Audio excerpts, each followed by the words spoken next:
Department of Minority Affairs, Government of Manipur amasung Department of Welfare OBC SC Department anigi senthang makada mobets na implement tawduna Pangthokli class 8 tagi 10 fawbuda leiba mahiroi singidamak tha taruki free remedial coaching class ki thoram haukiba 2024 ki July thadagi hauduna mathang Tongan-Tonganba Mapham Kayada haibadi pre-metric fawbagi oina center kun amadi post-metric fawbagina center nipan da Houjik Pangthokli coaching asigi saruk ama oina mobets na haukiba 2024 gi December ki tarik 13 dagi hauduna school bag notebook geometrical instrument box pen na chingba study material yenthokpa hauki masigi saruk ama oina ngasi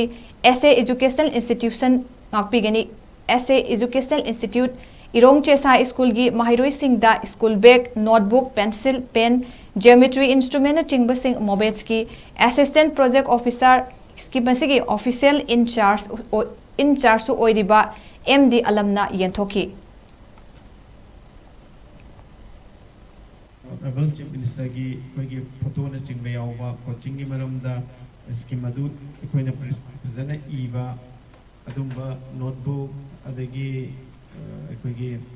geometrical box amadi school bag adagi column pencil na chingba even eraser sharper na chingba koina satra singda masi koi scheme da yaubani masi koina free da yan thokchari bani atopa mapham sing da suen thoi atopa center sing su khara suwali aduna masi piba matamda phaba khataba yamna tangba hongba gi wafam natana koi da sen na ba yaba koina quality adu da tibani